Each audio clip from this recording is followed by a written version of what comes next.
Daerah Istimewa Yogyakarta atau biasa disingkat dengan DIY adalah salah satu daerah otonom setingkat provinsi yang ada di Indonesia. Daerah Istimewa Yogyakarta yang menjadi salah satu identitas utama Indonesia. Siapa yang tak kenal dengan Daerah Istimewa Yogyakarta? Sebagai cikal bakal Daerah Istimewa Yogyakarta yang memiliki status kerajaan. Status ini membawa konsekuensi kewenangan untuk mengatur dan mengurus wilayahnya di bawah pengawasan pemerintahan.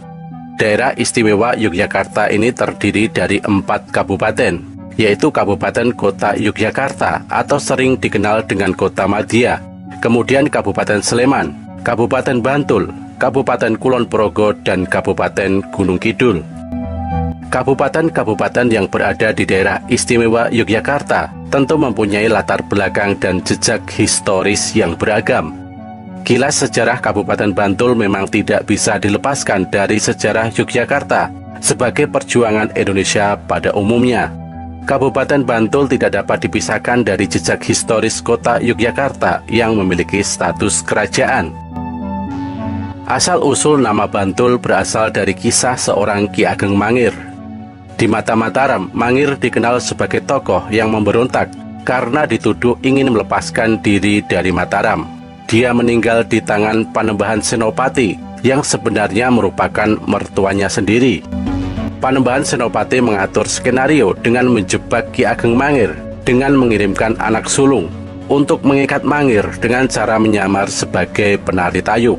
Strateginya berhasil dan kemudian dia meminta Ki Ageng Mangir untuk mau datang menghadap ayahandanya.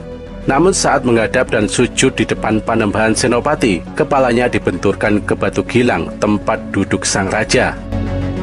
Lantas siapa sebenarnya Ki Ageng Mangir? Tidak ada catatan yang jelas. Dalam Babat Mangir disebutkan setidaknya ada 3 tokoh yang menggunakan nama Mangir. Terah Mangir ini dalam Babat diceritakan berasal dari Brawijaya kelima yang berputra Radian Alembumisani. Alembumisani ini melarikan diri dari Majapahit ke arah barat bersama istrinya.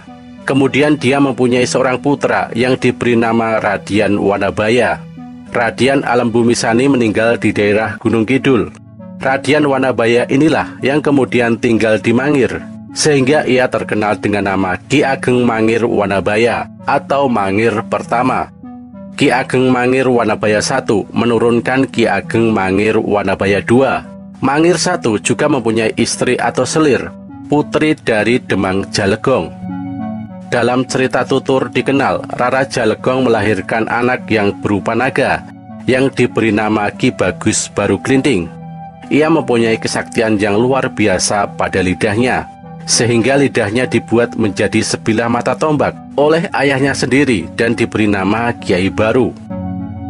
Dalam cerita rakyat dipercaya bahwa Ki Bagus Baruklinting adalah naga yang berubah wujud menjadi tombak pusaka, yakni Kiai Baruklinting.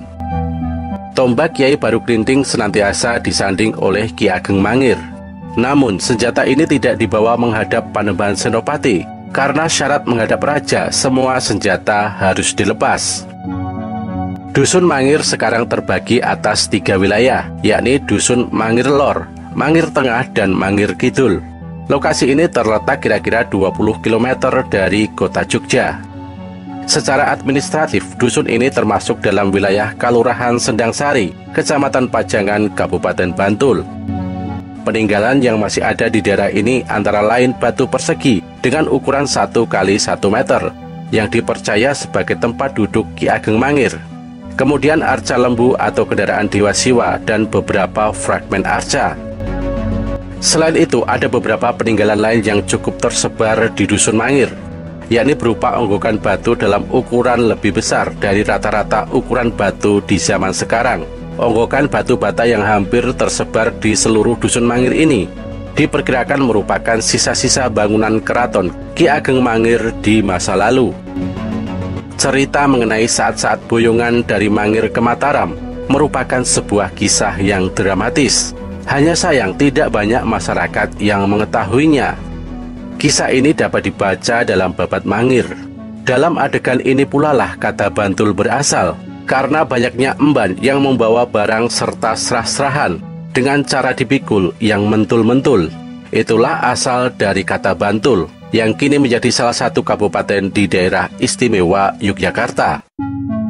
Bantul memang tidak bisa dilepaskan dari sejarah Yogyakarta sebagai kota perjuangan dan sejarah perjuangan Indonesia pada umumnya. Bantul menyimpan banyak kisah kepahlawanan, antara lain perlawanan Pangeran Mangkubumi di Ambar Ketawang dan upaya pertahanan Sultan Agung di Pleret, perjuangan Pangeran Diponegoro di Selarong, kisah perjuangan pionir penerbangan Indonesia yaitu Adi Sucipto, pesawat yang ditumpanginya jatuh ditembak Belanda di Desa Ngoto. Sebuah peristiwa yang penting dicatat adalah perang gerilya melawan pasukan Belanda yang dipimpin oleh Jenderal Sudirman pada tahun 1948 yang banyak bergerak di sekitar wilayah Bantul. Wilayah ini pula yang menjadi basis serangan umum 1 Maret tahun 1949 yang dicetuskan oleh Sri Sultan Hamengkubuwono ke-9. Tolok awal pembentukan wilayah Kabupaten Bantul adalah perjuangan gigih Pangeran Diponegoro melawan penjajah yang bermarkas di Selarong sejak tahun 1825 hingga tahun 1830. Seusai meredam perjuangan Diponegoro, pemerintah Hindia Belanda kemudian membentuk komisi khusus untuk menangani daerah Fortenlanden yang antara lain bertugas menangani pemerintahan daerah Mataram, Pajang, Sukowati, dan Gunung Kidul. Kontrak Kasunanan Surakarta dengan Yogyakarta dilakukan, baik hal pembagian wilayah maupun pembayaran ongkos perang, penyerahan pemimpin pemberontak, dan pembentukan wilayah administratif. Tanggal 26 dan 31 Maret 1831, pemerintah Hindia Belanda dan Sultan Yogyakarta mengadakan kontrak kerjasama tentang pembagian wilayah administratif baru dalam Kasultanan, disertai penetapan jabatan kepala wilayahnya. Saat itu, Kasultanan Yogyakarta dibagi menjadi 3 kabupaten, yaitu Bantul Karang untuk kawasan selatan, Denggung untuk kawasan utara, dan Kalasan untuk kawasan timur.